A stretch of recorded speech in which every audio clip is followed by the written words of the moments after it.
suis pas content. Il y a le Rassemblement National qui arrive en tête. Oui, le Rassemblement National est arrivé en tête du premier tour des législatives. Bravo, bah voilà, bah bravo la gauche, hein, avec votre strat à la con là. Ça fait 3 semaines que les mecs ne parlent que du Troisième Reich. Ils sont en train de popper des photos de Marine Le Pen gamine à côté de Waffen-SS, mais tout le monde s'en bat les couilles. L'autre il est sur TikTok H24, vous avez pas l'impression d'avoir 80 ans de retard? Non, la bonne strat c'était de piéger l'extrême droite sur ce qui a toujours été son talon d'Achille, la culture. Voilà, je suis sûr que l'autre là, avec ses TikTok, tu lui demandes quel est le dernier bouquin qu'il a lu, il peut pas te répondre. Quel est votre livre de chevet? Ouais, je dirais l'étranger. L'étranger de Camus.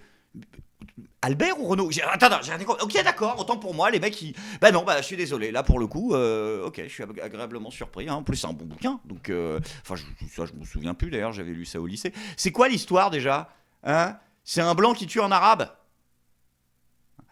Il y a des limites au média training hein, quand même. Bon après c'est pas forcément que le RN, hein. De toute façon il y a un vrai problème au niveau des DIRCOM dans ce pays. Et même en se tirant des balles dans le pied, les mecs ont quand même réussi à gagner, parce qu'ils ont proposé des choses que les Français attendent tout simplement, et un minimum d'ordre et d'autorité, c'est pas le début du fascisme, il fallait peut-être les prendre aussi ces sujets-là. Hein, et Jordan Bardella il s'est pas gêné avec des idées qui sont pas cons d'ailleurs, comme le rétablissement du vouvoiement obligatoire envers les profs, voilà, qui existe déjà.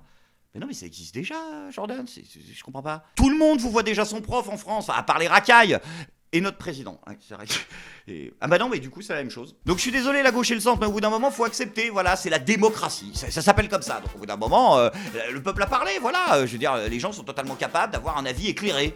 On est en terrain hostile à Emmanuel Macron ici? Non. Non, je pense pas. Il y a beaucoup d'agriculteurs et beaucoup de personnes qui voteront Front National. C'est en train de changer et... Emmanuel Macron, il est pas au Front National. Non. C'est pas un terrain hostile à Emmanuel Macron ici? Ah non, c'est pas pour Emmanuel Macron ici. Je pense que c'est plus à la place au Front National. Du coup, c'est hostile à Emmanuel Macron? Ah non. C'est plus Marine Le Pen. Après, vu qu'on n'est pas des rats, on va quand même rendre hommage aux perdants. Hein, la République en marche, oui, ensemble, renouveau, je m'en bats les couilles.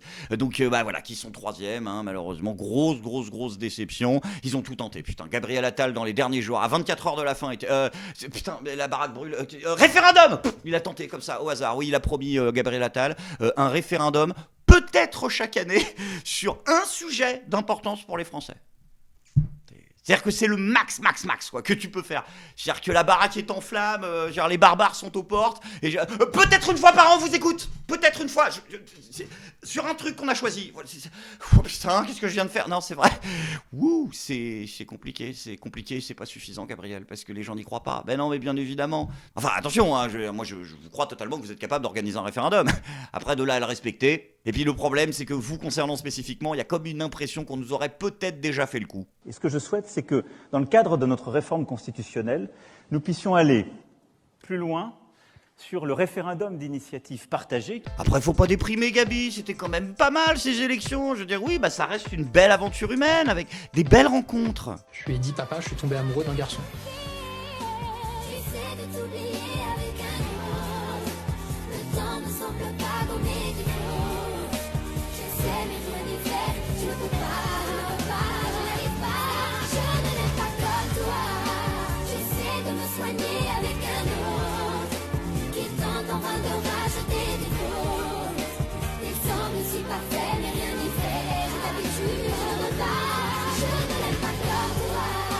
Après, bien sûr, le vrai grand perdant de ces élections, c'est notre président en personne, hein, qui est dégoûté, il n'y a pas d'autre mot, hein, de ne pas avoir la majorité.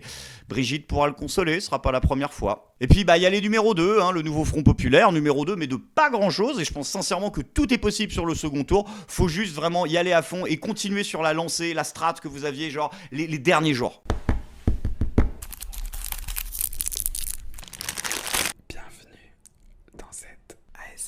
Nouveau Front Populaire.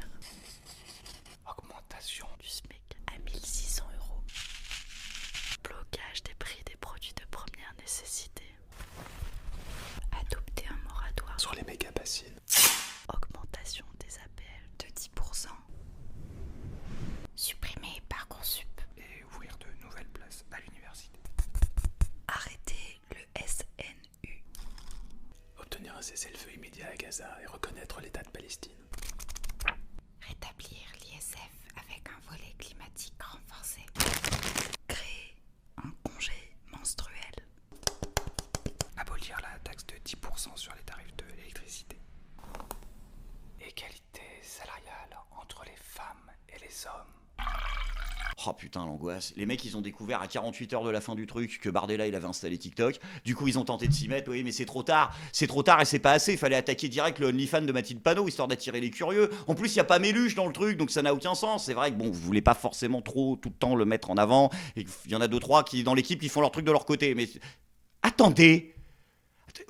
Vous parlez pas à voix basse pour que le vieux il entende pas quand même. Après c'est du vrai TikTok, hein. Ah bah c'est bien fait, il y a même les fautes d'orthographe qui vont avec. C'est bizarre que la majorité ait pas pensé à ça par contre. Hein, bah la SMR, je veux dire, bah, c'est quand même leur truc d'endormir les gens. Après je les comprends aussi la majorité, la SMR il y a un petit côté 2020, République En Marche ils sont jeunes, ils ont des équipes jeunes et dynamiques qui sont capables d'être dans le coup et de proposer bien mieux. Et je voudrais conclure cet épisode en rendant hommage à des gens qui sont à ça de me faire dire des fois que je donne pas assez d'impôts à la République En Marche au vu de ce qui m'aide, moi, au vu de mon travail d'humoriste, c'est les jeunes avec Macron. Alors, s'il y a des personnes âgées qui regardent cette émission, des enfants en bas âge, des animaux peut-être sensibles aux ultrasons qui pourraient devenir agressifs, des personnes sous chimio éventuellement, ça pourrait les régler 2-3 trucs, éloignez-les de l'écran, mais je voulais conclure cet épisode post-électoral en musique avec ce qui restera probablement l'un des trucs les plus cringe produits par la majorité. C'est nouveau, ça vient de sortir et je vous dis à tout de suite pour la bonne nouvelle du jour. Regarde, le jour se lève, vois les conflits à nos frontières, elle nous protège comme dans un rêve. L'Europe qu'on aime, besoin d'Europe, envie de toi. On va aller voter le 9 juin. Tu vois, l'Europe, c'est ta Valérie qu'elle ressemble. Besoin d'Europe, envie de toi. Comme Angela et Emmanuel. Tu sais, l'Europe, c'est l'amour, elle nous rassemble. Besoin d'Europe, de la défense, des taxes carbone. J'aime le plan de relance et le Green Deal, le SMIC européen. 9 juin, matin après, dans l'isoloir, je vote Valérie.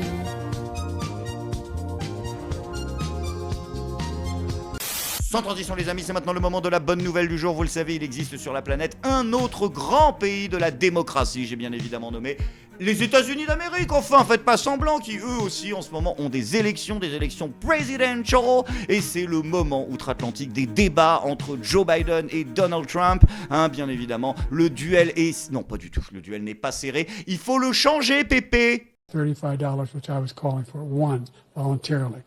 I made sure every company in the world, every pharmaceutical company, cannot have to pay. Thank you. And by the way, So every day, millions of Americans. all those things we need to do, child care, elder care, making sure that we continue to strengthen our healthcare system, making sure that we're able to make every single solitary person eligible for what I've been able to do with the COVID, with dealing with everything we have to do with, look, if we finally beat Medicare. Thank you, President Biden. President Trump? Well, he's right. He did beat Medicare. He beat it to death, and he's destroying Medicare. The total initiative relative to what we're going to do with more Border Patrol and more asylum officers. President Trump?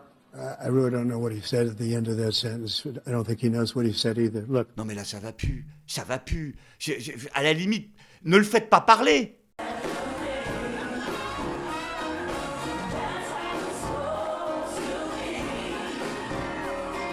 Ah ouais, quand il parle pas, c'est encore pire. Putain, non mais vous avez pas essayé d'en faire un fou en plastoc, histoire de, à la limite, on vous prête, nous le musée Grévin, puis personne n'y va, on vous refile un truc, parce que là, ça commence à devenir compliqué. Quand je me regarde, je me désole, mais vraiment, quand je me compare, je me console un peu.